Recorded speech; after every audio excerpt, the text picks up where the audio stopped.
যারা মনে করে পীর মানি না, ইমাম মানি না, মুস্তাহিদ মানি না, ওলিয়া মানি না, আমি দায়িত্ব নিয়ে বলছি, যদি ইমাম মুস্তাহিদদেরকে না মানো তুমিও ধর্ম করতে পারবা না, পারবা না, পারবা না। Challenge, challenge, challenge. ক্ষমতা থাকলে চ্যালেঞ্জের মোকাবেলা করো।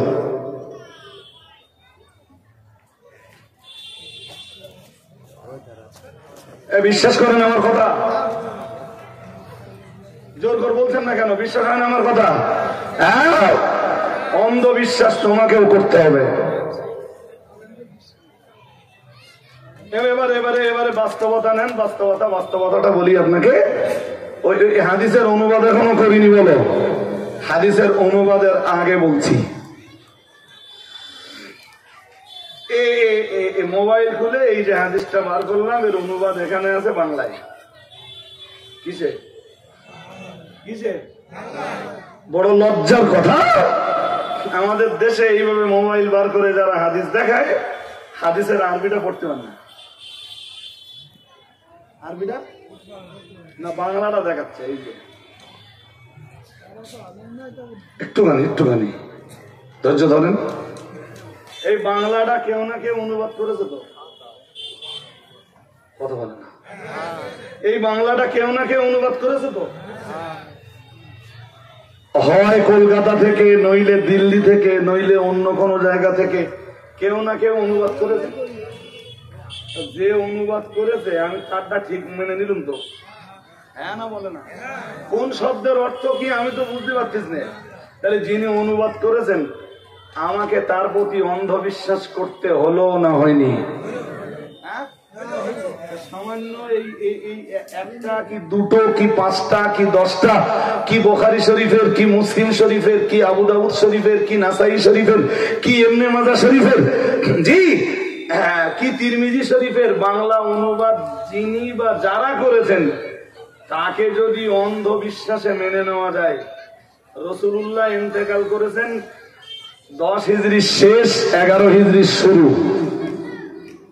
10 হিজরির শেষ 11 হিজরির শুরু। ইমাম আবু হানিফা জন্ম নিয়েছেন 80 হিজরিতে, মানে রাসূলের ইন্তেকালের 70 বছর পর। কত? জোর করে বলেন কত? তা তুমি যদি হাদিসের অনুবাদ বুঝবার জন্য, হাদিসের অনুবাদ বুঝবার জন্য তুমি যদি অনুবাদককে অন্ধবিশ্বাস করতে পারো, আবার বলছি, অনুবাদককে যদি অন্ধবিশ্বাস করতে পারো, তাহলে এখান থেকে কম বেশি 1350 বছর আগে ইমাম আবু হানিফা জন্মেছেন পৃথিবীতে, এবং তিনি হাদিসে বলি, তাফসীরে বলি, ইলমে ফিকহে বলি, ইলমে আকায়েদে বলি, যে পরিমাণ পাণ্ডিত্য অর্জন করেছিলেন, আল্লাহর আকাশের নিচে, আল্লাহর জমিনের উপরে, সাহাবায়ে কেরাম দিগের পরে ইমাম আবু হানিফা রাহমাতুল্লাহ আলাইহির চাইতে বড় কোন পণ্ডিতের জন্ম হয়নি। কেমন করে বলো না?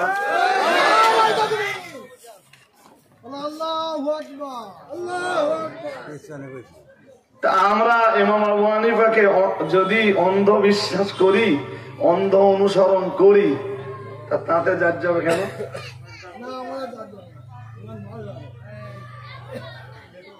এই বাচ্চা দুটো খুব গোলমাল করতেছে ভাই, ওদের একটু অন্তত ডিভাইড করে দেন, তাহলে গোলমালটা করার সুযোগ পাবে না। আর একটা কথা বলি, ওরা বোধহয় লাইট লাগাবে, কিন্তু আপনাদের মানসিকতা ওদিকটা গেলে হবে না। খুব ভালোভাবেই আপনারা আমার কথা নিতে পারছেন, এবং আর একটু আগালে আরো বুঝতে পারবেন বলে আমি আশাবাদী। কোরআন নাযিল হয়েছে আরবি ভাষায়, রাসূলুল্লাহ হাদিস বয়ান করেছেন সেটাও না বাংলা ভাষায়। বাংলা আমরা কোথায় পাচ্ছি? কেউ না কেউ অনুবাদ করেছেন। তো যিনি অনুবাদ করেছেন তিনি তোমার ইমাম।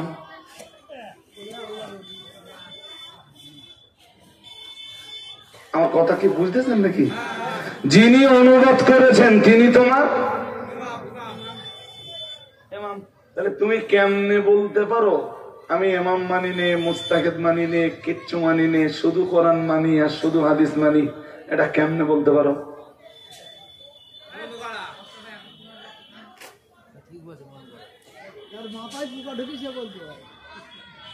বুঝতে অসুবিধা হচ্ছে নাকি? অসুবিধা হলে আমার বলবেন। এই কথাগুলো আপনি না শুনলে না, আপনার ব্রেন, যদিও আপনাদের হাজার প্রশ্ন থাকবে, যে প্রশ্নগুলো দিয়ে আপনাদেরকে বিভ্রান্ত করার চেষ্টা করা হয়, সে প্রশ্নগুলো আপনাদের থাকলে আমাদের কাছে উত্তর আছে ইনশাল্লাহ। বলুন আরো জোরে বলেন। উত্তর নেই? আছে, আছে। যাক, যে হাদিসটা বলছিলাম, হাদিসটা একটু আরেকবার পড়ি, একটু মন দেন তো। বিসমিল্লাহির রহমানির রহিম। এক্ষুনি বাংলা অনুবাদ করবো না, 2-3 বার পড়বো আর কিছু কথা বারবার শোনাবো আপনাদের। বিসমিল্লাহির রহমানির রহিম। ওয়াবিহি ক্বালা হাদাসানা আদম ক্বালা হাদাসানা শুবা আনিল আমাশ আন আবি ওয়াইল عن حذيفة رضي الله تعالى عنه قال أتى النبي صلى الله عليه وسلم سباطة قوم فبال قائما ثم دعا بماء فجئته بماء فتوضأ। এবার একটা মজার কথা শোনাবো। অন্যদিকের পরিবেশ একটু নীরব হয়েছে, এবার এই বাচ্চা কাচ্চাগুলো গাজাগাজি করতেছে। ওদের একটু যদি পারেন ডিভাইড করে করে বসান, তাহলে খুচরো পয়সা পকেটে 4-5টা এক জায়গায় হয়ে গেলে এমনি নড়বে ঝনঝন করে। 5টা পকেটে 5টা 1 টাকার কয়েন দেখে দেবেন, কখনো ঝনঝন করে নড়বে না। খুচরো জিনিস এক জায়গায় হয়ে গেলে এমনি একটু নড়ে। যাক, তো মন দিয়ে শুনুন। এখানে আমি হাদিসটা পড়েছি সনদ সহ। ভাই আবার বলছি, আমি হাদিসটা পড়েছি সনদ সহ। আপনাদের এই জায়গাটাতে একটু বুঝতে হবে সনদ কি। এক কথায় বলি, সনদ হলো, ধরুন ইমাম বুখারী রাহমাতুল্লাহ আলাইহি তিনি জন্ম নিয়েছেন 194 হিজরিতে, মিন্স রাসূলের ইন্তেকালের 184 বছর পর। কত? বেশ, মৌলানাদের জিজ্ঞেস করলো, আমার সাথে একমত হবে, দেয়ার ইজ নো ডাউট, সন্দেহ করার জায়গা নেই। আমি একটা বাজে কথা আপনাদেরকে বলছি না। 194 হিজরির মর্মই হলো রাসূলুল্লাহর ইন্তেকালের 184 বছর পর। রাসূলের সাথে ইমাম বুখারীর দেখা হয়েছে? হওয়ার কথা? আরে বাবা, রাসূলুল্লাহ তো কবরে, তা কেমনে দেখা হবে? তাহলে ইমাম বুখারী রাসূলের হাদিস কোথায় পেলেন?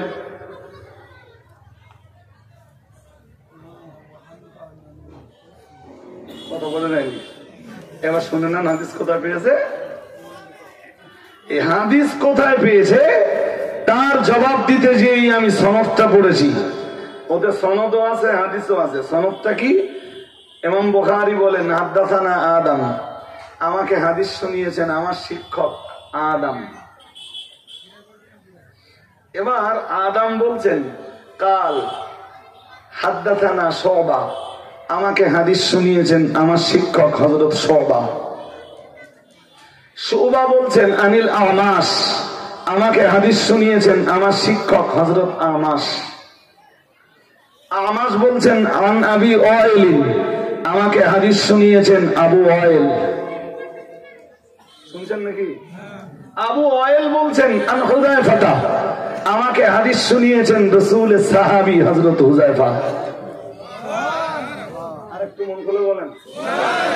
তাহলে রাসূলুল্লাহ থেকে ইমাম বুখারী পর্যন্ত পৌঁছাতে এই 4-5 জন আছে না? হ্যাঁ না বলে না? এই মাঝখানে যত জনে হাদিস বর্ণনা করতেছেন সবাইকে মিলে একসাথে বলা হচ্ছে সনদ। কি বলা হয়? আর একবার বলেন, কি বলা হয়? সনদ। আচ্ছা, এবার যদি জিজ্ঞেস করি, সনদ রাসূলের যুগে ছিল? দরকার আছে সনদের? সাহাবীরা ডাইরেক্ট রাসূলের মুখ থেকে হাদিস শুনতেছেন, সনদের আর দরকার আছে? সনদের দরকার হয়েছে পরবর্তীকালে। ইমাম বুখারীকে বলতে হচ্ছে আপনি কার কাছে শুনেছেন, আপনার শায়েখ কার কাছে শুনেছেন, আপনার শায়েখের শায়েখ কার কাছে শুনেছেন, তিনি কার কাছে শুনেছেন, তিনি কোন সাহাবীর কাছে শুনেছেন, আর এই হাদিস কোন সাহাবী রাসূল থেকে শুনেছেন, টোটালটা বলে আসা লাগবে। আমার কথা বুঝতেছেন নাকি? এইটারে কি বলে? রাসূলের যুগে ছিল। আজকের পিরিয়ডে কি বলা হয়? বলা হয় যেটা রাসূলের যুগে ছিল না সেটা, এই বাবাজি ঠিক বলেছে, যেটা রাসূলের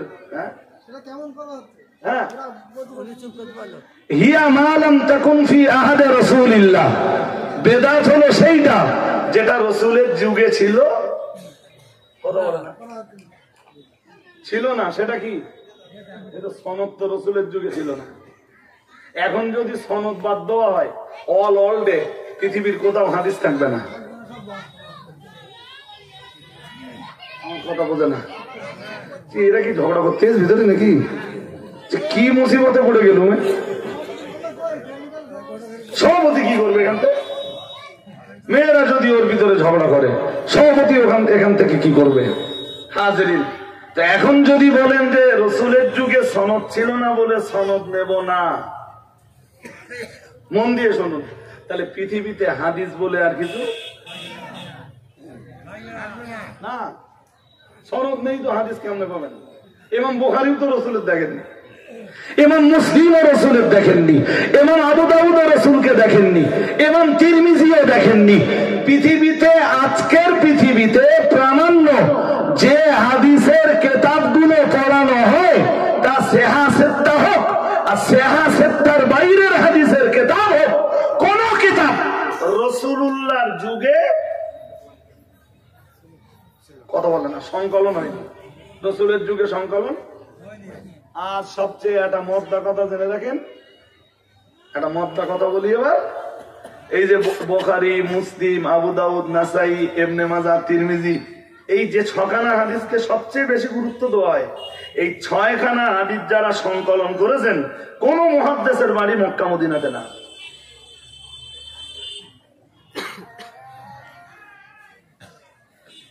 এটা কিভাবে নেবেন আমি জানি না। এই মুহাদ্দিসদের লাইফ হিস্ট্রি গুগলে সার্চ দেন ইমাম তিরমিজির, আপনার গুগলেই দেখাবে রাশিয়ার তিরমিজ শহরে হযরত ইমাম তিরমিজির জন্ম। ইমাম মুসলিমের জন্ম, ইমাম মুসলিমের জন্ম নিশাপুর। মানে হযরত ইমাম বুখারী রাহমাতুল্লাহ আলাইহির জন্ম রাশিয়ার বুখারায়। খোদ মক্কার মদিনার মানুষ যখন রাসূলের হাদিসগুলোকে এক জায়গায় করবার জন্য এগিয়ে না এসেছিল, রাসূলের হাদিসগুলো যখন অমিত হয়ে যাবার পথে নিশাপুর থেকে ছুটে গিয়েছিলেন, হযরত ইমাম মুসলিম রাশিয়ার বুখারা থেকে ছুটে গিয়েছিলেন, রাশিয়ার বুখারা থেকে ছুটে গিয়েছিলেন হযরত ইমাম বুখারী, তিরমিজ শহর থেকে ছুটে গিয়েছিলেন হযরত ইমাম তিরমিজি রাহমাতুল্লাহ আলাইহি, মিশরের তাহা শহর থেকে ছুটে এসেছিলেন হযরত ইমাম তাহাবি। এই বড় বড় হাদিসের কিতাবগুলি যারা লিখেছেন তাদের কারোর বাড়ি মক্কা মদিনায় হ্যাঁ, অথচ আজকে বলো সেই 76 হাদিসের কিতাব মক্কা মদিনারাও পড়তেছে।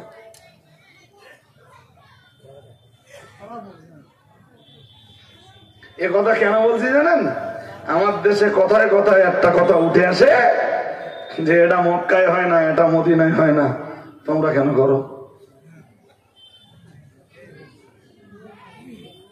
দোস্ত, মক্কা মদিনার লোকে এই বুখারী শরীফ সংকলন করিনি, তোমরা কেন পড়ো? একটু উত্তরটা দেওয়া।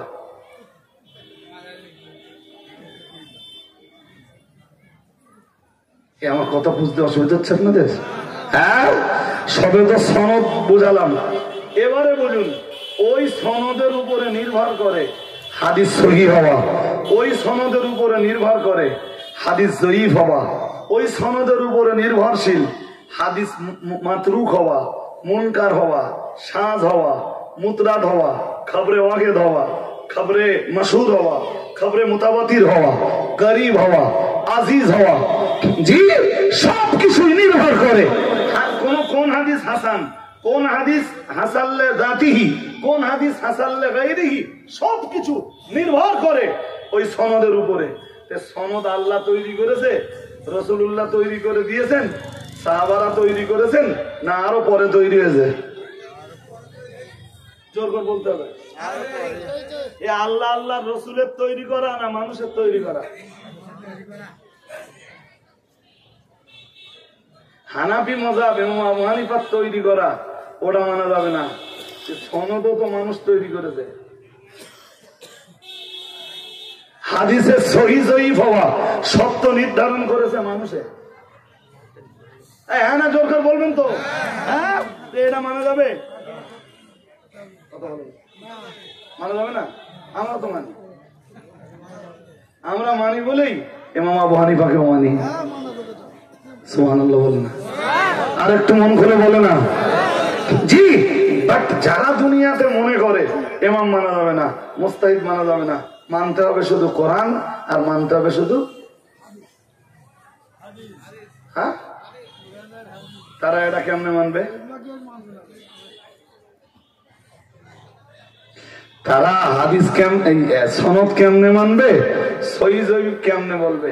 আরে তুমি যে এই হাদিসটা সহিহ বললে দোস্ত, এ সহিহ কে বলেছেন? তাহলে ইমাম বুখারী। কে বলেছেন?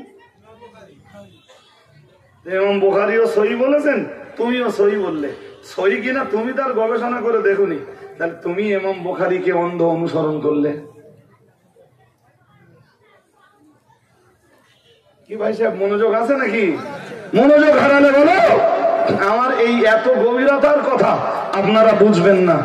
আমি এমন কথা, এমন কিছু কথা আজকের এই মজলিসে আপনাদেরকে বলছি, যে কথাগুলো মৌলানাদের জিজ্ঞেস করে দেখেন। প্রায় ওই যে বছর মৌলানা পড়ে ছেলেরা, ওর আগের বছরে এইগুলো নিয়ে খুব বেশি বেশি চর্চা হয়। সনদ, মাতান, এইগুলো নিয়ে বেশি বেশি চর্চা হয়। যে বছরে ছেলেরা মৌলানা হবে ওর আগের বছরে, মানে উঁচু ক্লাসে। তাই বলে আপনাদেরকে বোঝাচ্ছি।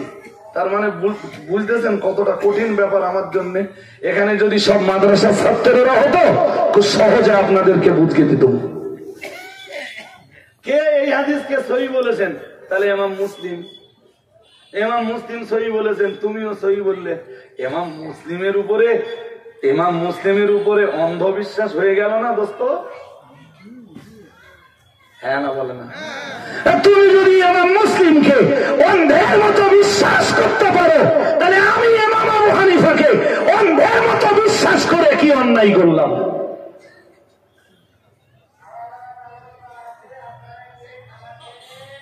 তুমি যদি নাসিরউদ্দিন আলবানীকে অন্ধের মতো বিশ্বাস করতে পারো, নাসিরউদ্দিন আলবানী জন্ম নিয়েছে আজ থেকে 100 বছর আগে, খুব বেশি হলে 100 বছর আগে, তুমি নাসিরউদ্দিন আলবানীর কথায় যদি কোন হাদিসকে সহিহ, কোন হাদিসকে জয়ীফ বলতে পারো, তাহলে হযরত ইমাম আযম আবু হানিফা জন্ম নিয়েছেন আজ থেকে 1350 বছর আগে, কম বেশি। আমি ইমাম আবু হানিফাকে মান্যতা দিয়ে কি ত্রুটিটা করলাম?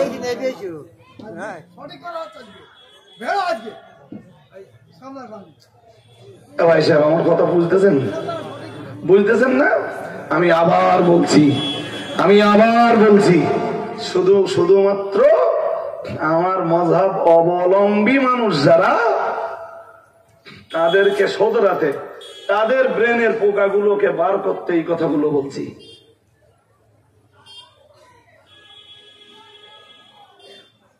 চলুন এই হাদিসটা আবার শুনে নেই নাকি? শুনে নেই? হ্যাঁ, এই দুবার পড়েছি, বাট এখনো অনুবাদটা বলিনি আপনাদের। আল্লাহ পাকের নবী সাহাবী হুযায়ফা রাদিয়াল্লাহু তাআলা আনহু থেকে ইমাম বুখারী রাহমাতুল্লাহ আলাইহি হাদিস আনছেন। হযরত ইমাম বুখারী রাহমাতুল্লাহ আলাইহি নিজের সনদ মিলিয়ে নিয়েছেন। নিজের সনদ মিলিয়ে ইমাম বুখারী রাহমাতুল্লাহ আলাইহি তিনি হাদিস আনছেন রাসূলুল্লাহ সাহাবী হুযায়ফা রাদিয়াল্লাহু তাআলা আনহু থেকে। এবার মন লাগাতে হবে। উইথ ডিপ অ্যাটেনশন কথা শুনতে হবে, একদম ভিতরে ভিতরে কোনো সাউন্ড হবে না। আমি বলবো নীরবতার ভূমিকায় আপনাকে কথা শুনতে হবে। হুযায়ফা থেকে হাদিসটা আসছে, কি আছে? আতান নবী সাল্লাল্লাহু আলাইহি ওয়াসাল্লাম, রাসূলুল্লাহ সাহাবী হযরত হুযায়ফা বলেন, আপনাদের মনে রয়েছে আমি বুখারী শরীফের 224 নম্বর হাদিস শোনাচ্ছি, খুলে আপনারাও দেখে নিতে পারেন। হযরত হুযায়ফা জানিয়েছেন, আতান নবী সাল্লাল্লাহু আলাইহি ওয়াসাল্লাম সুবাতাতা কওমিন ফাবালা কাইমান। হযরত হুযায়ফা বলেন, রাসূলুল্লাহ কোন এক সম্প্রদায়ের আবর্জনাপূর্ণ স্থলে এলেন এবং সেখানে এসে রাসূলুল্লাহ দাঁড়িয়ে দাঁড়িয়ে পেশাব করলেন। কি করে পেশাব করলেন বলতে হবে আপনাদের। হাদিস তো কোন হাদিস? হাদিস হলেই যদি সব হাদিস মানতে হয়, হাদিস মাত্রই যদি মেনে চলতে হয়, তাহলে দাঁড়িয়ে পেশাব করতে হতো। হ্যাঁ না কিছু বলেন?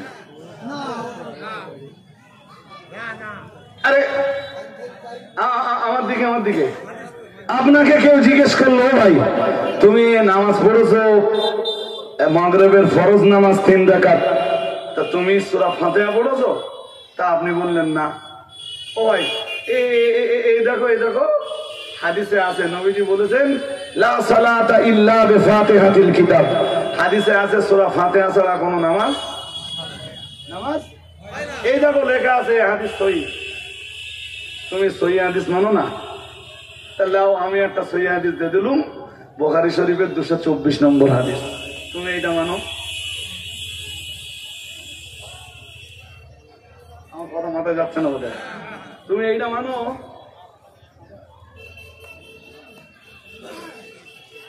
মুখস্থ করুন আজকে ছোট্ট একটা কথা, উম্মতের আমাল রাসূলের হাদিসের উপরে নয়, উম্মতের আমাল রাসূলের সুন্নাতের উপরে।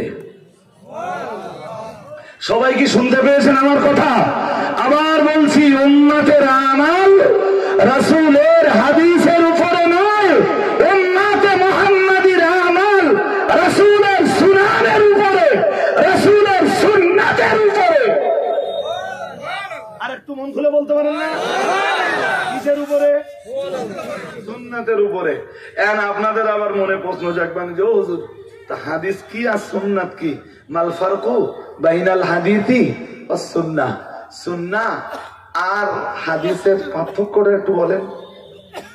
বুঝিয়ে দিচ্ছি, তার জন্য ফার্স্ট টাইম 2টো হাদিস শুনে নেন, আরো 2টো হাদিস মনোযোগ রাখতে হবে, বলো উইথ ডিপ অ্যাটেনশন, খুব গাঢ় মনোযোগ, আরো মনোযোগ বাড়াতে হবে।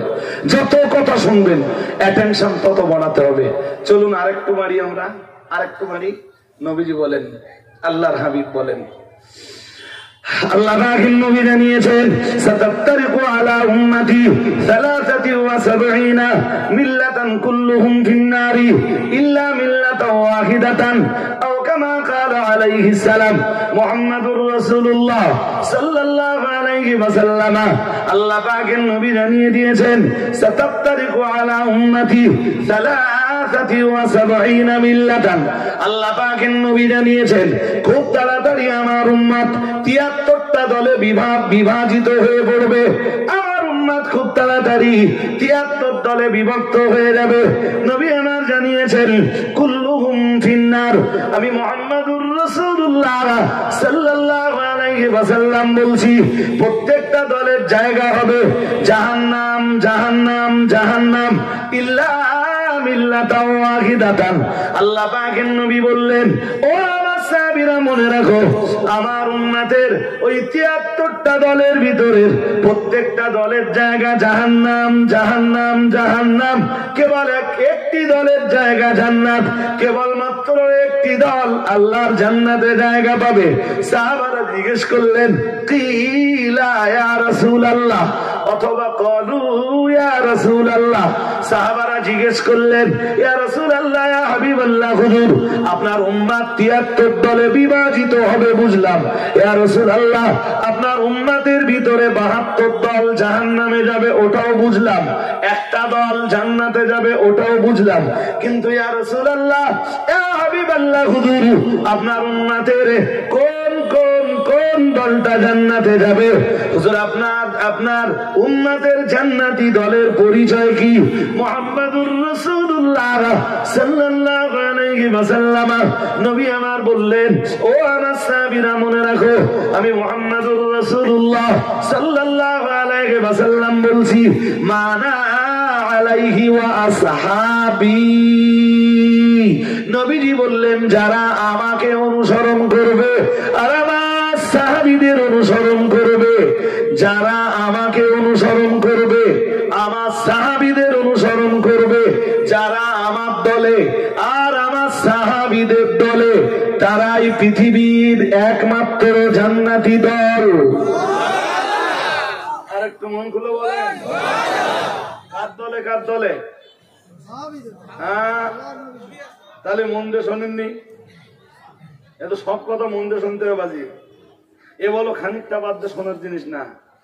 এই যেসব হুজুররা এসে কেসা কাহিনী ঘটনা জীবনী হ্যান ত্যান 717 খুব একদম কানে হাত দিয়ে ঘন্টার পর ঘন্টা বলে যায়। হুজুর শুরু করেছে খাজা আজমিরির জীবনীতে, 2 ঘন্টায় খাজা আজমিরির জীবনী বলতে বলতে কেটে গেছে। ওতে জনগণের পাওনা ঘোড়ার ডিম। কোরআন নেই হাদিস নেই তো হুজুরি রোজে জনগণ আর কি নেবে? কোরআন হাদিস লাগবে তো। আরে মানুষ কোরআন হাদিস জানবে না তো মানুষ ধর্ম করবে কি দিয়ে? পশ্চিমবঙ্গের 90% বক্তারাই তো এইটা বোঝে না যে আমি স্টেজে উঠে খাজা বাবার জীবনী বললাম, খাজা বাকিবুল্লাহর জীবনী বললাম, দিল্লির মসজিদ সোজা করার ইতিহাস বললাম, জনগণ ধর্মটা করবে কি দিয়ে?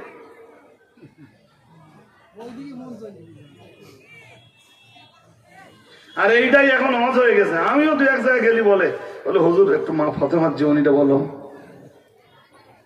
বলুন তো মা ফাতেমার জীবনী সুন্দর না কোরআন সুন্দর? কোরআন ছেড়ে দে মা ফাতেমার জীবনী শুনতে চাচ্ছে। মাঝে মাঝে মাঝে মাঝে যেসব প্রশ্ন আমার ভিতরে গজায় আমি নিজেই নো অ্যান্সার থেকে যাই। আমার নিজের ভিতরেই আমি নিজেকে উত্তর দিতে পারিনি। আমার জাতি যদি কোরআন আর হাদিসের নির্ভেজাল বয়ান শুনতো, আমার এই কমিউনিটির উন্নতি হতো, আমার কমিউনিটি ধন্দে পড়তো না। আজকের একদল মানুষ তাদের কদম জাহান্নামের দুয়ারে, জাহান্নামের কিনারায়, অথচ ডাকতেছে তারা ধর্মের দিকে, এসো যদি জান্নাতে যেতে চাও আমার দলে এসো।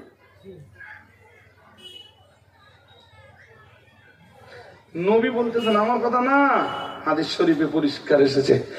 আল্লাহ পাকের রাসূল জানিয়েছেন দুআতুন আলা আবওয়াবে জাহান্নামা মান আজাবাহুম ইলাইহা কাযাফুহু ফিহা আও কামা ক্বালা আলাইহিস সালাম।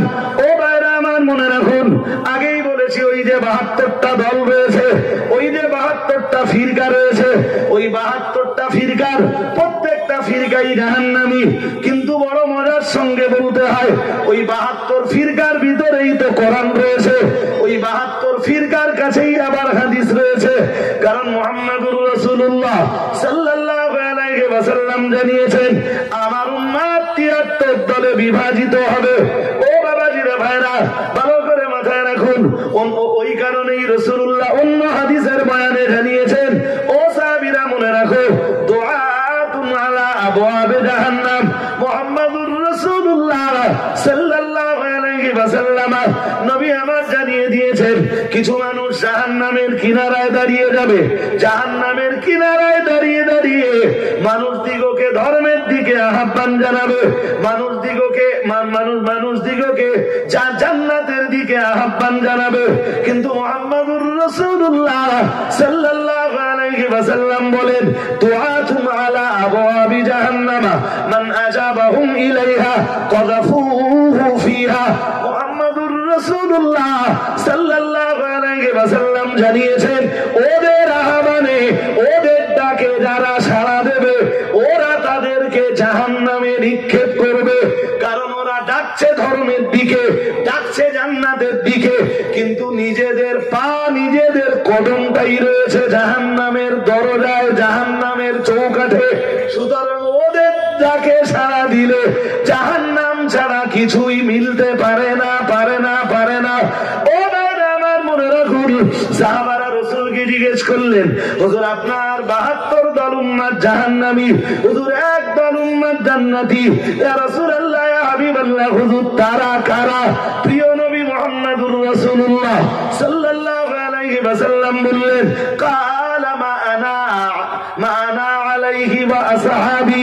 মুহাম্মদুর রাসূলুল্লাহ সাল্লাল্লাহু আলাইহি ওয়াসাল্লাম বললেন, যারা আমার দলে আর আমার সাহাবীদের দলে তারাই জান্নাতি। আরো আওয়াজ দিয়ে বলেন। ও ভাইরা আমার, মনে রাখুন, এবার একটা মজার কথা শোনাই। যে যে দলে থাকবে সে নিজের দলকে তো জান্নাতি দল বলে সুবুত করতে চেষ্টা করবে। নিজের দই কেউ টক বলবে না, নিজের মাছ কেউ পচা বলবে না। ও মুসলমান বাবাজিরা, এরপরেও আপনাকে মনে রাখতে হবে, তামাম দুনিয়ার মুহাদ্দিসিন হযরতরা যারা এই হাদিসের ব্যাখ্যা করেছেন, হাদিস ব্যাখ্যা করার মতো যোগ্যতা আল্লাহ যাদেরকে দিয়েছিলেন, তারা এই হাদিসের ব্যাখ্যা করতে যে পরিষ্কার করে লিখেছেন, যে দলটা নাজি দল, যে দলটা নাজি দল, যে দলটা যে দলটা সফলতার হকদার মুহাম্মদুর রাসূলুল্লাহ সাল্লাল্লাহু আলাইহি ওয়াসাল্লাম যে দলটার দিকে জান্নাতি হিসাবে ইশারা করেছেন, তামাম দুনিয়ার মুহাদ্দিসিন হযরতরা লিখেছেন, সে দলটা হলো আহলুস সুন্নাহ ওয়াল জামাআহ। আরো আওয়াজ দিয়ে। সেই দলের নাম পুরো বলতে হবে, ওরম বললে হবে না।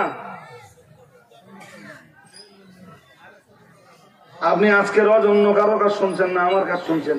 পুরো শিখে বাড়ি যেতে হবে। যে দলটা নাজাতি দল, সেই দলের নাম আহলুস সুন্নাহ। সবাই বলুন, আহলুস সুন্নাহ ওয়াল জামাআহ। এরকম বললে হবে না, আহলে সুন্নাতুল জামাত। নো, আবার বলুন, আহলুস সুন্নাহ ওয়াল জামাআহ।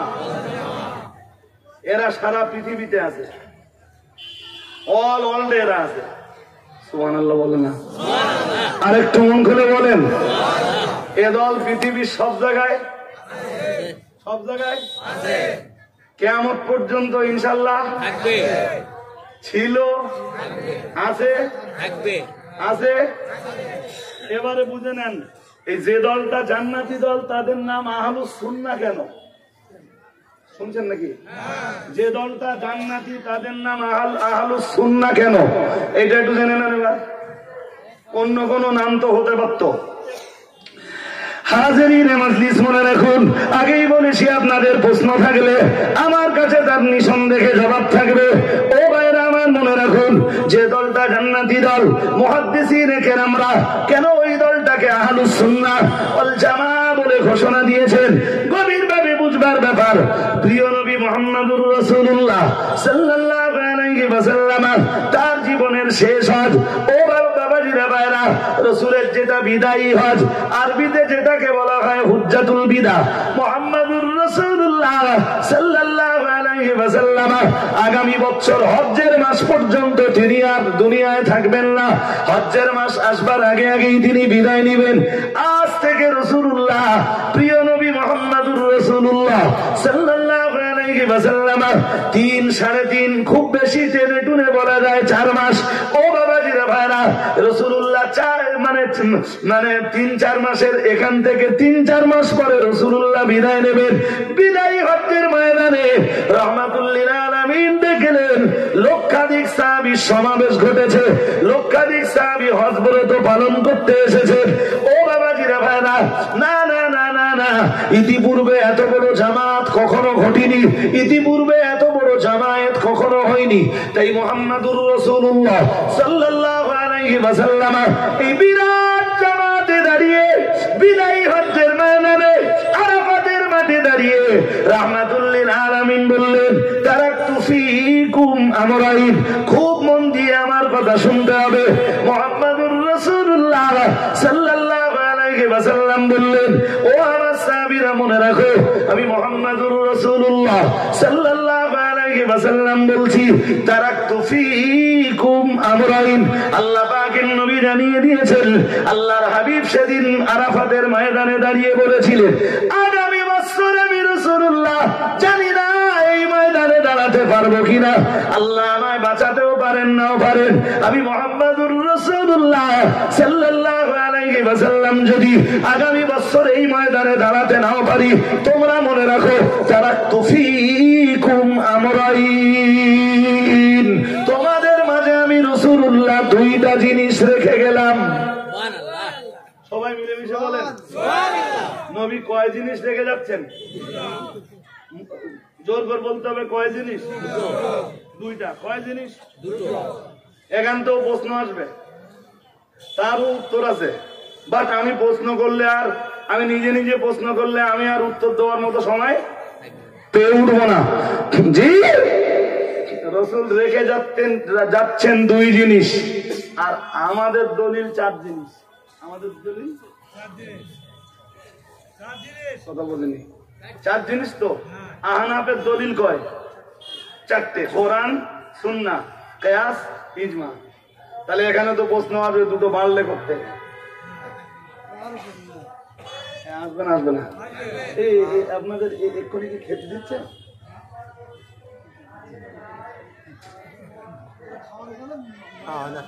বলিনি কোটা। আমার দেশের সিস্টেম ভাই এরকম না যে সারা রাত ধরে অজো চলবে, সারা রাত ধরে খাওয়া চলবে, মজলিসে লোক বসবে না। আপনাদের নদিয়ায় দেখেছি এটা খুব চলে।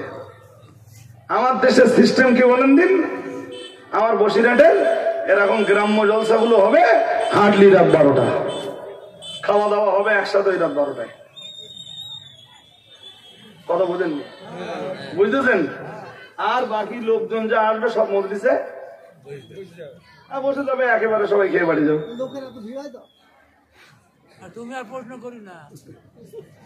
হ্যাঁ না, এখন আপনাদের কাছে এটা ভালো মনে হয়েছে, আলহামদুলিল্লাহ। আপনাদের ভালো হলে আমারও না খারাপ, ভালো। এটা হলে কি হয় জানেন? কিছু মানুষের মন চলে যাবে খাওয়ার দিকে, ঠিক না? আর যারা কোরআন হাদিসের নসিহত শোনা মানুষ, কোরআন সুন্নাহর রস শোনা মানুষ, তারা ঠিক বুঝে যাবে, বসে যাবে এবং বুঝবার চেষ্টা করবে। যাক, আমি বলতে বলতে অনেকটাই এগিয়ে এসেছি এবং আল্লাহর শুকরিয়া যে আমি প্রথমবার আপনাদের কাছে হলে আমার বক্তব্যের ভাব ভাষা বুঝতে পারছেন। রাসূল রেখে গেছেন কয় জিনিস? আমরা মানি কয় জিনিস?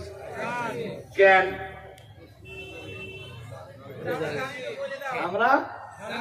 আচ্ছা, আপনাদের পুরো জানতে হবে না, একটুখানি জানেন। আচ্ছা বলেন তো, কোরআনের পরে কোন হাদিসের কিতাবের মর্যাদা? আপনারা বললে হবে না, আপনারা জানেন তো।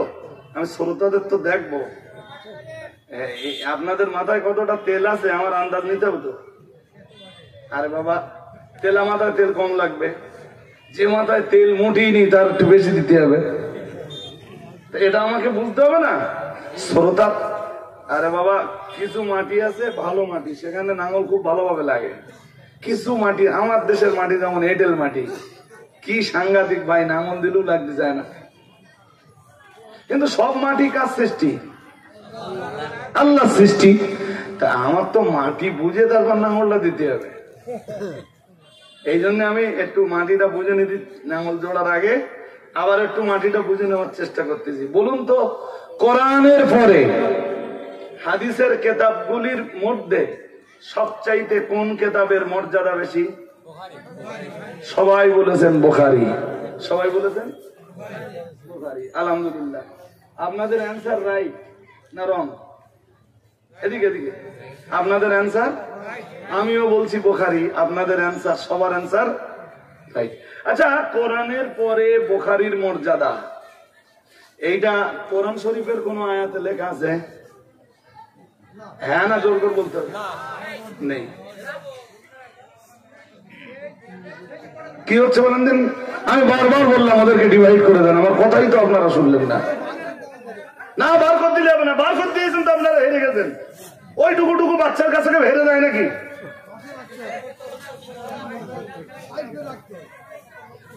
ওদেরকে আমি বলেছি ডিভাইড করে দেন, বিক্ষিপ্ত করে দেন, কেউ কারোর সাথে যেন টাওয়ার না পায়। বারবার ডিস্টার্ব, অযথা সময় চলে যাচ্ছে। আমার সময় শেষ হয়ে গেল তো আমি নেমে যাব। ভাই আমি সব সময় বাধা টাইমে চলি।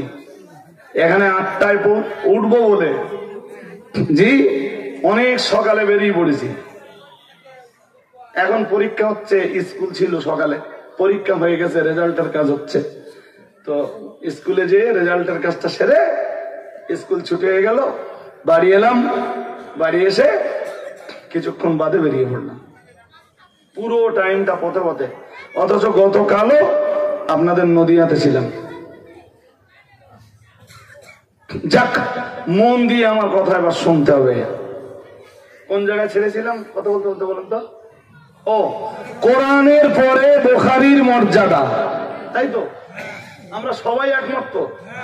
হ্যাঁ, হানাফি মাযহাব যারা মানে না তারাও একমত যে কোরআনের পরে বুখারীর মর্যাদা, তাই তো?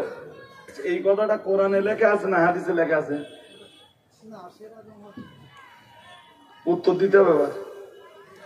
এই কথাটা আল্লাহ বলে দিয়েছেন যে কোরআনের পরে বুখারীর মর্যাদা, না রাসূলুল্লাহ বলে গেছেন কোরআনের পরে বুখারীর মর্যাদা? আল্লাহ আল্লাহ রাসূল বলেছেন, কথা হয় না? আরে বাবা, রাসূল কেমনে বলে যাবেন? বুখারী তো, সহিহ বুখারী তো সংকলিত হচ্ছে রাসূলের ইন্তেকালের 200 বছরের পরে। কত বছর পরে? 200। সহিহ বুখারী সংকলিত হচ্ছে রাসূলের ইন্তেকালের কত বছর পরে? 200 বছর পরে। তা রাসূল কি এই কথা বলে যেতে পারেন যে কোরআনের পরে বুখারীর মর্যাদা? এই কথা রাসূলের হতে পারে? না। জোর করে বলে না। নবী বিদায়ী হজ্জের ময়দানে দাঁড়িয়ে কি বলতেছেন? আমি 2 জিনিস রেখে যাচ্ছি, কোরআন আর, আমি এখনো কি ওটা বলিনি, বলবো জি। তার আগে বিষয়টা গভীর ভাবে বুঝে এবার বলুন। কোরআনের পরে বুখারীর মর্যাদা কথাটা আল্লাহরও নয়, রাসূলেরও নয়, সাহাবীদেরও। কাদের কথা মানবনি?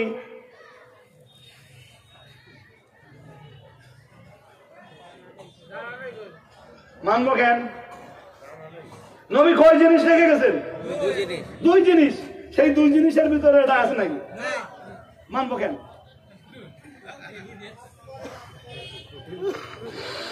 এটা হলো তাম পৃথিবীর ওলামাদের ঐক্যমত। শুনছেন নাকি? কাদের ঐক্যমত? জোর করে বলে না, কাদের ঐক্যমত বলবেন তো? ওলামাদের ঐক্যমত। ওলামাদের ঐক্যমত, যাকে আরবিতে বলা হয় ইজমা। কি বলে? ইজমা। কি বলে? ইজমা।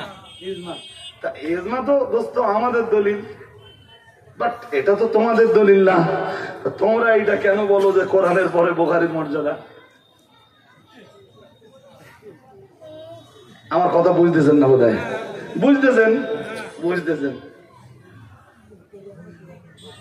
কিয়াস আর ইজমা না মানলে না আকাশের নিচে বাস হবে না।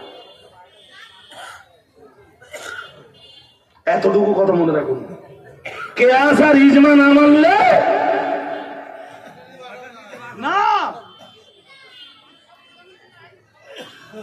হাদিস শরীফে আসতেছে আল্লাহর হাবিব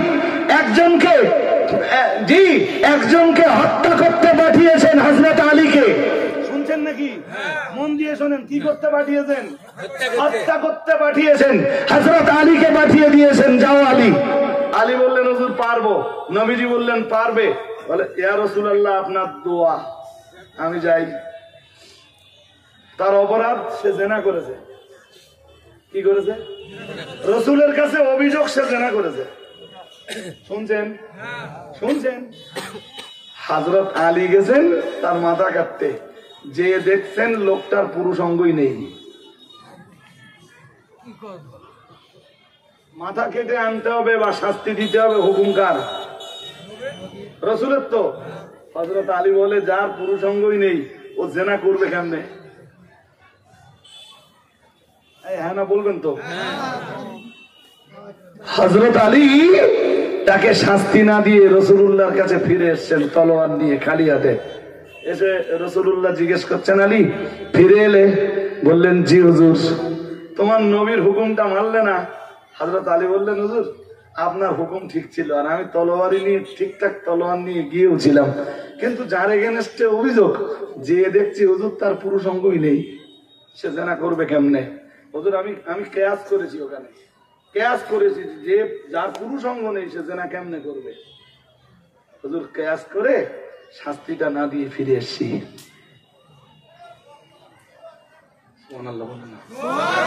আর একটু মন করে বলেন। আরে ভাই, সাহাবীদের ভিতরেও বহু মসলা, শরীয়তের 90% মসলা কিয়াস আর ইজমার উপরে নির্ভরশীল।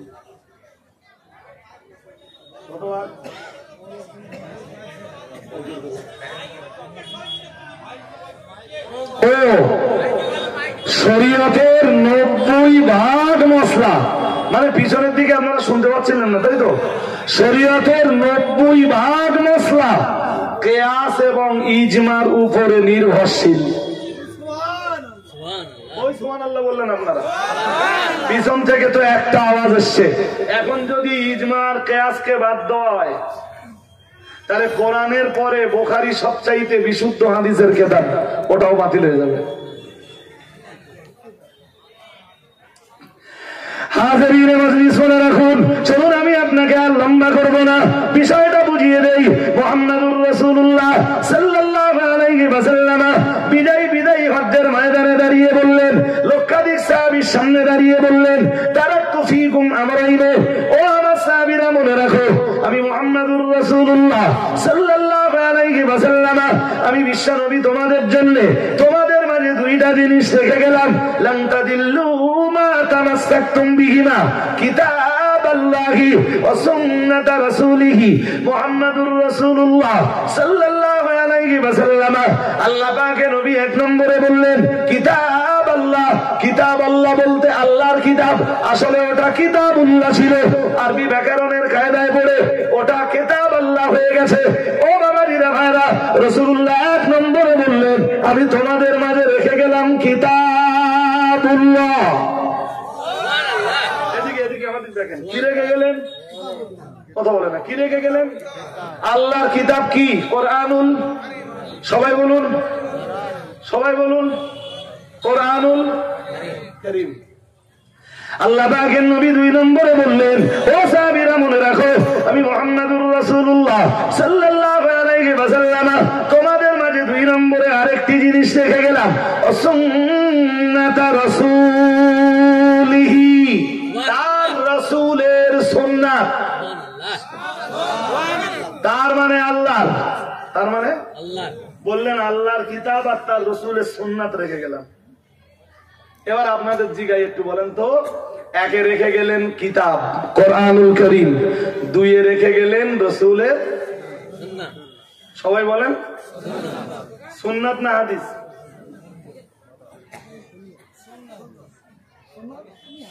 সবাইকে বলতে হবে সুন্নাত না হাদিস। ভুলে গেছে। আমি জানি স্কুলের মাস্টার, আমার তখন ছোট, প্রাইমারিতে পড়ি, স্যার জিজ্ঞেস করে যে বক্স সাদা না কালো? সবাই বলে সাদা। ঠিক করে বলো। এবার অনেকে বলা ধরেছে কালো স্যার। বারবার জিজ্ঞেস করছি, আপনাদের মস্তিষ্কের ভিতরে যে ফিতনা তৈরি হয়ে আছে না, এই ফিতনা দূর করতে রাসূল উম্মতের জন্য রেখে গেছেন কোরআন এবং সুন্নাহ, আবার বলে হাদিস। তাহলে তো তাদের লাভ হলে, আপনি যেই বললেন হাদিস, তখন ওদের লাভ হলে। যারা বলে বেড়ায় যে আমরা হাদিসওয়ালা, আমার কথা কি বুঝতেছেন? বাট আমরা এখানে যারা বসেছি আজকে শুনতে, আমরা হাদিসওয়ালা না সুন্নাতওয়ালা? কথা বলে না? নাজাতি দল কোনটা? আহলুস সুন্নাহ। আহলুস সুন্নাহ মানে সুন্নাতওয়ালা, আহলুস সুন্নাহ মানে হলো সুন্নাতওয়ালা, আহলুস সুন্নাহ মানে সুন্নাত, বলুন বলুন, আহলুস সুন্নাহ মানে সুন্নাতওয়ালা। আর যারা হাদিস মেনে চলে তাদেরকে বলা হয় হাদিস ওয়ালা। লাগবে না ও ভাই, আপনি যে বসেন আমি ট্রাই করছি, আপনি জান। আসলে সমস্যা কি জানেন, হয়তো মাঝে মাঝে আসলে স্পিকার গুলো এমন হওয়া লাগে যে একটু মুখ এদিক ওদিক করলেও ও যেন ক্যাচ করতে পারে। কথা কি বুঝতেছেন? একভাবে আমি এইভাবে এক জায়গায় মুখ লাগিয়ে কথা বলতে পারি? আমি তো একটা মানুষ, 2 ঘন্টা আমাকেও তো কথা বলতে হবে। আর তবুও আমি ট্রাই করছি, চেষ্টা করছি যাতে বার্তাটা সবার কাছে পৌঁছায়। আমরা বলো হাদিস ওয়ালা নই, আমরা সুন্নাত ওয়ালা। কি ওয়ালা? এই জন্য আমাদের নাম আহলুস সুন্নাহ। আহলুস সুন্নাহ। আর নবী কি কি রেখে যাচ্ছেন? নবী কোরআন আর সুন্নাহ। আওয়াজ সেই ঘুরে ফিরে একই কথা বলতে যায়, কোরআন আর। কালকে আবার বলবেন না তো যে কোরআন আর হাদিস? বলবেন নি তো? হ্যাঁ। এখন আপনাদের মনে একটা প্রশ্ন জাগবে যে হুজুর হাদিস কি আর সুন্নাত কি, ওইটা তো বললুম না। আসবে না? আসবে না? আর একটা হাদিস বলি, আর একটা হাদিস বলে তোমার ওটা বুঝিয়ে দেই। আমার আল্লাহ নবী সাহাবীরা রাসূলকে যেদিন জিজ্ঞেস করেছিলেন, ও বাবাজিরা ভাইরা, সাহাবারা লম্বা সাহাবায়ে কেরামদের কাছে মুহাম্মদুর রাসূলুল্লাহ সাল্লাল্লাহু আলাইহি ওয়াসাল্লাম কোন একদিন খুব লম্বা আওয়াজ শোনালেন, এত লম্বা আওয়াজ শোনালেন, সাধারণত রাসূলুল্লাহ এত লম্বা আওয়াজ কখনো শোনাতেন না। ও বাবাজিরা ভাইরা, সাহাবাদের অন্তর বিগলিত হলো, সাহাবীদের চোখগুলো অশ্রু বিসর্জন করলো, সাহাবীদের অন্তরগুলো গলে গেল, চোখ দুটো দিয়ে টপ টপ করে পানি গড়িয়ে পড়ল। মুহাম্মদুর রাসূলুল্লাহ সাল্লাল্লাহু আলাইহি ওয়াসাল্লাম আল্লাহ পাকের নবীর প্রবীণ এবং অত্যন্ত বুঝদার সাহাবী যারা, যাদের উপলব্ধি ক্ষমতা অনেক বেশি ছিল, তারা বুঝতে পারলেন না না না না না, মুহাম্মদুর রাসূলুল্লাহ সাল্লাল্লাহু আলাইহি ওয়াসাল্লাম এত দুরন্ত আওয়াজ কখনো তিনি করেন না। হৃদয় গলে যাওয়া আওয়াজ, চোখ দিয়ে অশ্রু বিগলিত আওয়াজ রাসূলুল্লাহ সচরাচর এমনটা করেন না। আজ তিনি এত দুরন্ত আওয়াজ কেন করলেন? সম্ভবত মুহাম্মদুর রাসূলুল্লাহ সাল্লাল্লাহু আলাইহি ওয়াসাল্লাম পৃথিবীতে আর বেশি দিন থাকবেন না।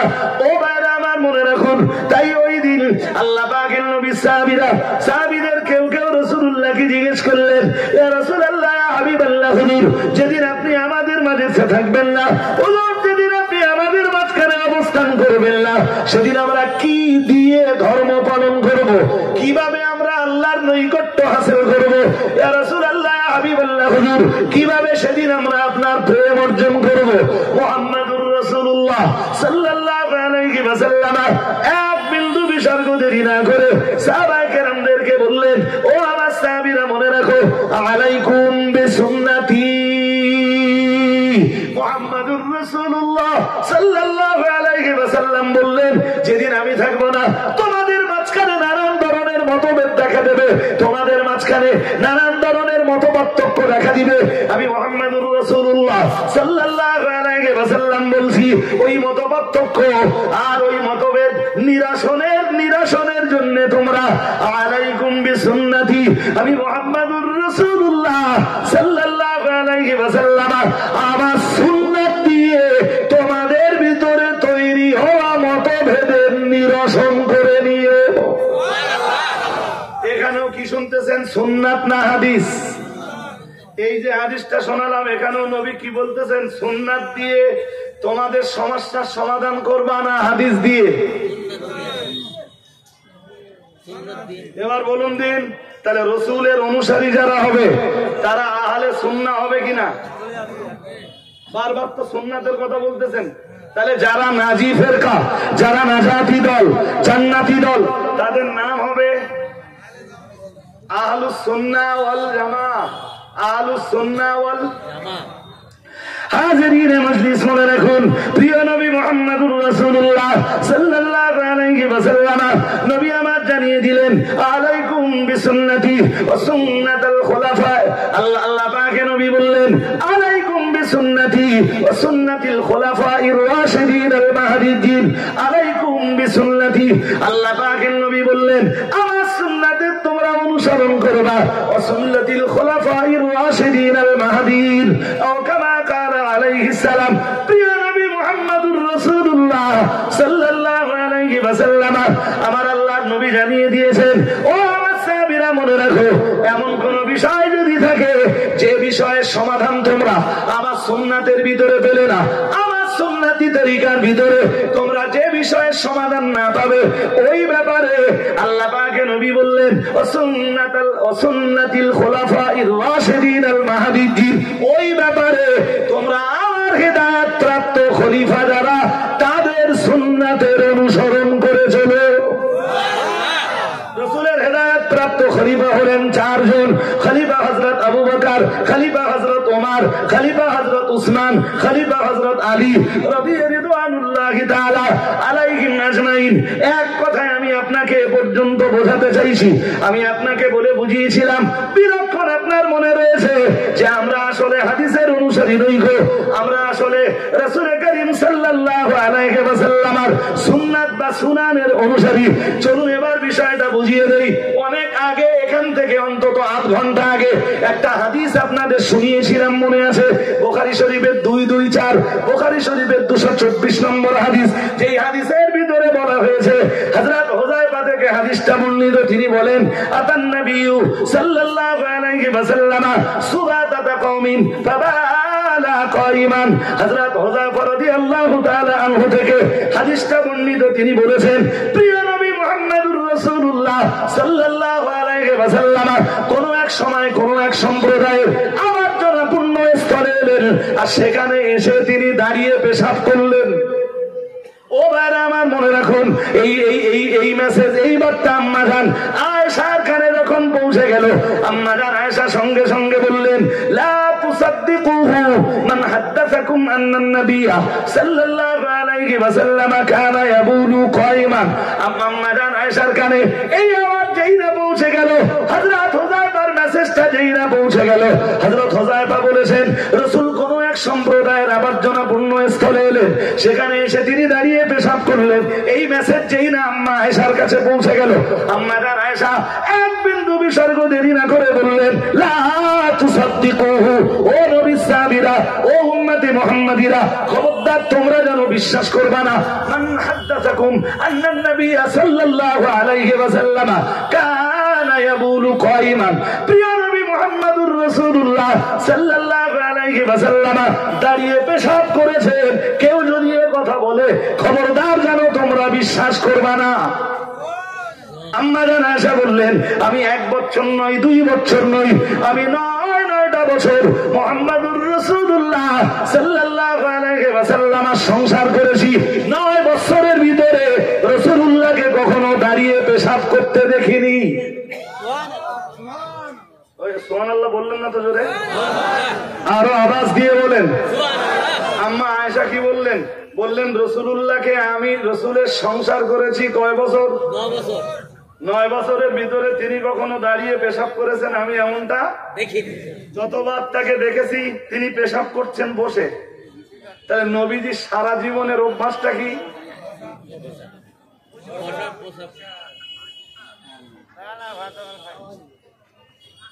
কথা বুঝতে অসুবিধা হচ্ছে?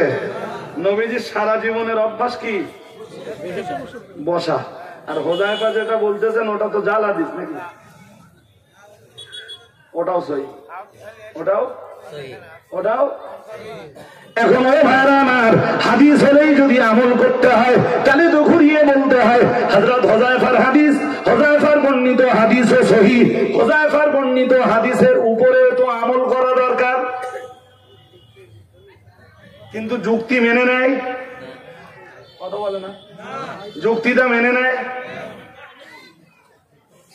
হাজারিনে মজলিস মনে রাখুন, গভীরভাবে বুঝবার ব্যাপার।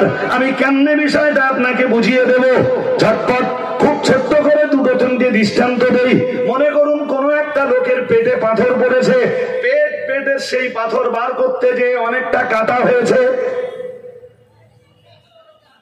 অপারেশনটা ওপেন করা হয়েছে, মাইক্রো নয়। সে যদি আমাকে জিজ্ঞেস করে হুজুর এই অপারেশনের পিরিয়ডে আমি পেশাব দাঁড়িয়ে করব না বসে করব, অথবা কি হবে? জোর করে বলেন, বলতে হবে এবার আপনাদের। এই অপারেশনের পিরিয়ডে ও পেশাব দাঁড়িয়ে করবে না বসে করবে? হ্যাঁ, দাঁড়িয়ে করবে তো? হ্যাঁ না বলেন? তা আমি এসে বললুম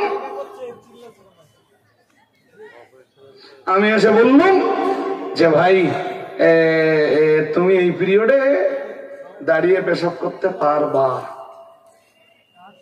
পাশ থেকে আর এক মৌলবী বললে বসে পেশাব করা নবীর সুন্নতি তরিকা না?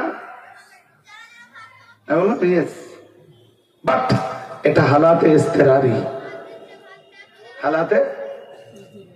ইস্তেরারি, মানে অস্বাভাবিক কন্ডিশন। মানুষের কন্ডিশন দুইটা থাকে, একটা স্বাভাবিক, জোর করে বলেন, আর একটা অস্বাভাবিক। অস্বাভাবিক কন্ডিশনে আপনি শুয়ে পড়ে নামাজ পড়লেও হয়ে যাবে, স্বাভাবিক কন্ডিশনে হবে নাকি? হবে না। তো ওর পেট কেটেছে, ওর কন্ডিশন এখন স্বাভাবিক না অস্বাভাবিক? ও এমনি বসে পেশাব করাই মানুষ, বাট আজকে ওর পেট কেটেছে, কিছু করার। পাশ থেকে এক মৌলানা আমারে হয়তো জিজ্ঞেস করলে যে হুজুর আপনি এই যে দাঁড়িয়ে পেশাব করতে বললেন এই পিরিয়ডে আপনার কোন দলিল? আসলে আম্মা জান আয়েশা সিদ্দিকা রাদিয়াল্লাহু তাআলা আনহা যে হাদিসটা বয়ান করেছেন ওটাই হলো রাসূলের তামাম জীবনের অভ্যাস। সুবহানাল্লাহ। হুযায়ফা যেটা বর্ণনা করেছেন ওটা রাসূল তামাম জীবনে করেছেন একবার। কয়বার? একবার। রাসূলের পবিত্র অঙ্গে তখন প্রচন্ড ব্যথা, বসবার মতো কন্ডিশন ছিল না। জোর করে বলেন না, ছিল না। একজন মানুষ বসতে পারছেন না, তখন তিনি কি করবেন? যাকে আপনাদের মসজিদ আছে তো, এই তো মসজিদ দেখে এলাম জি, ছটপট দুটো তিনটে কথা মসজিদের ইমামের একটু পড়লে বুঝতে পারবেন। বিসমিল্লাহির রহমানির রহিম, কুল হুয়াল্লাহু আহাদ, লাম ইয়ালিদ ওয়া লাম ইউলাদ ওয়া লাম ইয়াকুল লাহু কুফুয়ান আহাদ। ঠিক হয়েছে বলা? এবং নামাজে পড়তে পড়তে আল্লাহু সামাদ ছেড়ে গেছে, আপনারা কি করবেন? লোকমা দিতে হবে। বাহ, একজন কেউ বলেছে আল্লাহু আকবার দিতে হবে। তা আপনারা একটু সাহস করে উত্তর যদি দিতেন তাহলে আমার তো বুঝতে সুবিধা হতো। লোকমা দিতে হবে, কি করতে হবে বলেন, আরেকবার বলেন। এক্সিলেন্ট। তো এমন লোকমা খেয়ে নিলে সূরা ইখলাসের দ্বিতীয় আয়াতে যে ধরা পড়েছে, মানে সাজদা দিতে হবে। কি দিতে হবে? তাই হয়তো। আচ্ছা বলুন তো, নামাজে ভুল হলে সাজদা দিয়ে নামাজ শেষ করতে হবে? আপনাদের ইমাম এটা করতে শিখেছে?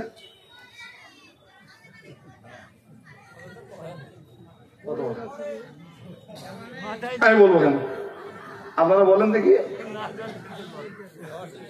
আল্লাহ পাকের নবী কোন একদিন নামাজ পড়াচ্ছেন, রাসূলের নামাজের কেরাতে ভুল হয়েছে। সাহাবারা রাসূলের ভুল ধরে দিয়েছেন, রাসূলুল্লাহ সাজদা দিয়ে নামাজ শেষ করলেন। আর একটু মন খুলে বলেন। কালকে আবার যেন আমার নামে প্রচার না হয় যে রজব আলী সাহেব ওয়াজ করেছেন, রাসূলেরও ভুল হয়, এমন প্রচার যেন আমার নামে না হয়।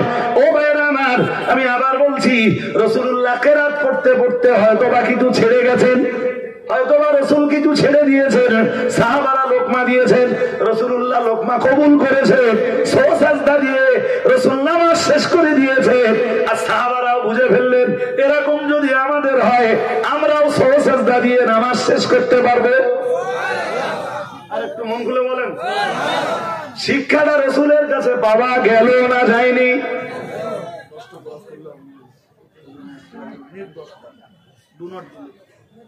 এবার মা পাঠাই চলাম। এই যে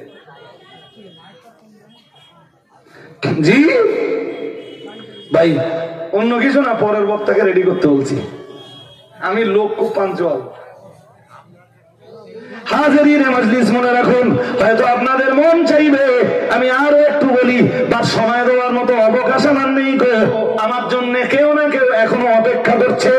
ও ভাইরা আমার, কেরাতে সেদিন যদি ভুল না হতো সাহাবী লোকমা দিতেন না। সাহাবী লোকমা না দিলে রাসূলুল্লাহ সাজদাটাও দিতেন না।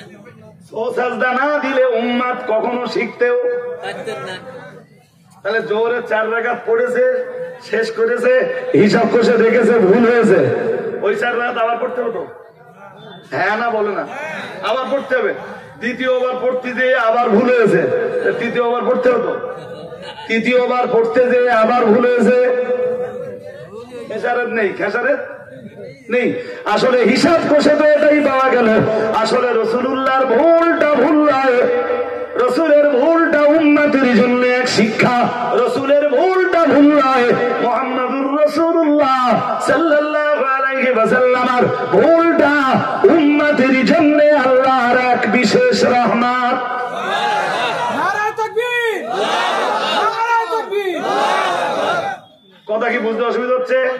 হাজিরিনে মজলিস, রাসূলের দাঁড়িয়ে পেশাব করা তো দাঁড়িয়ে পেশাব করাটা দাঁড়িয়ে পেশাব করা নয়, রাসূলের তামাম জিন্দেগিতে একবার দাঁড়িয়ে পেশাব করাটা উম্মতে মুহাম্মাদীর মানে অসুস্থ উম্মতে মুহাম্মাদীর ভিতরে অসুস্থ যারা মুহাম্মদুর রাসূলুল্লাহ সাল্লাল্লাহু আলাইহি ওয়াসাল্লামের অসুস্থ উম্মতদের জন্য যারা বসে পেশাব করতে পারবে না অসুস্থতা জনিত কারণে, রাসূলের তামাম জীবনে একবার দাঁড়িয়ে পেশাব করাটা নবীর ওই সকল অসুস্থ উম্মতের জন্য রহমত।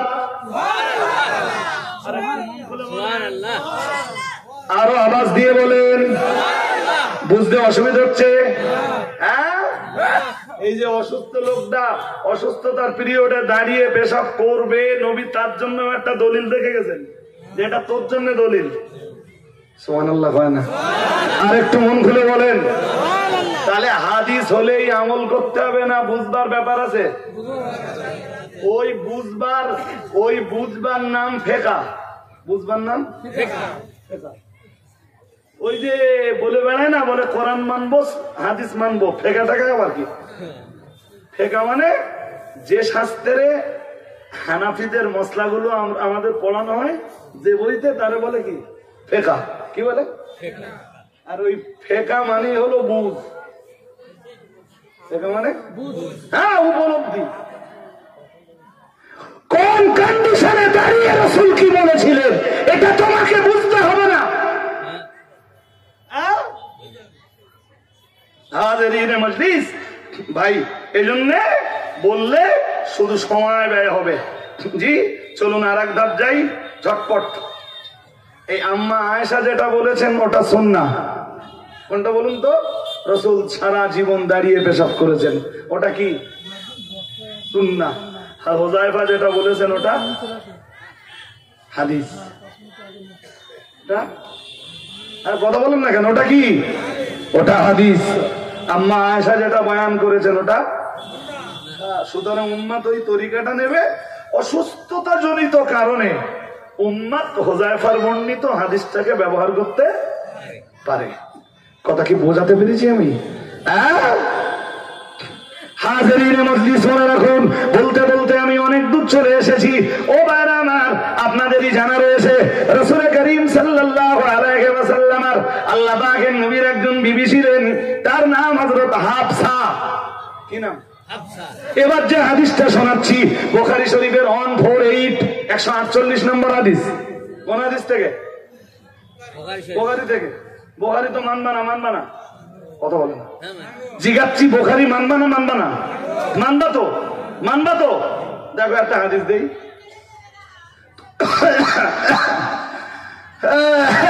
আমরা যেভাবে নামাজ পড়ি, আঙ্গা নামাজ নাকি হয় না, খুলে খুলে হাদিস দেখায়, বলে এই দেখো এই হাদিসে এই আছে এই হাদিসে।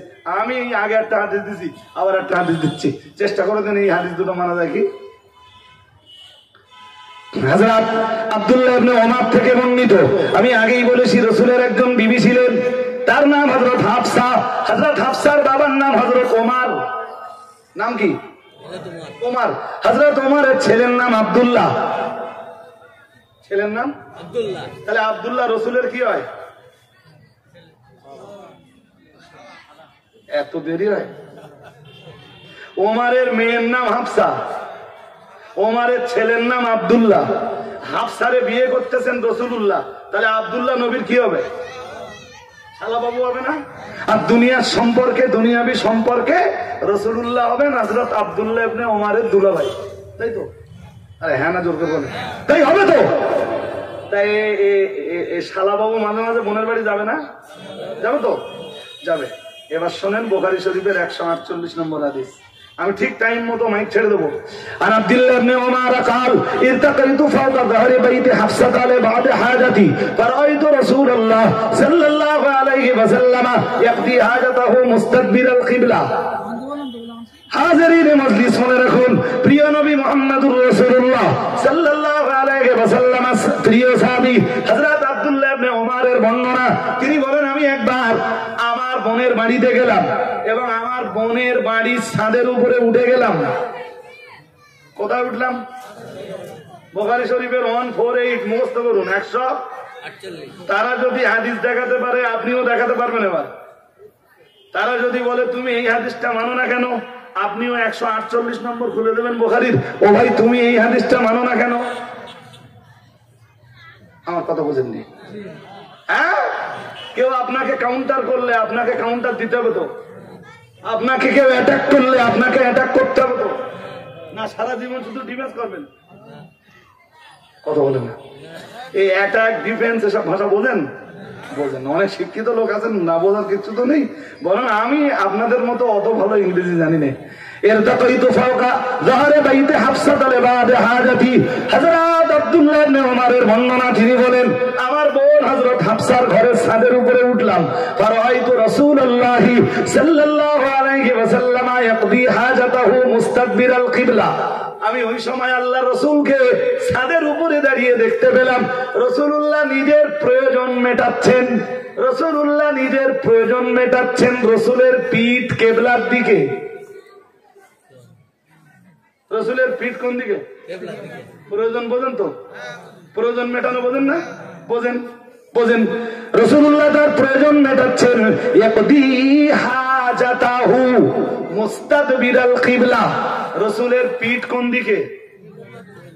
কোন দিকে? পেশাব পায়খানা করার সময় পিঠ কিবলার দিকে রাখা যাবে না? জোর করে বলেন, যা রাখা যাবে।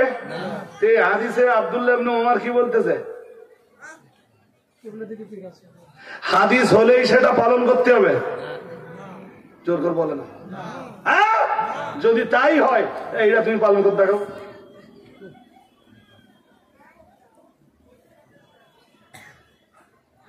সুতরাং হাজিরিন মজলিস, জানবেন হানাফি মাযহাব যদি থাকে তো হানাফি মাযহাবের প্রত্যেক মাসলাকের পক্ষে কোরআন সুন্নাহের দলিল আছে।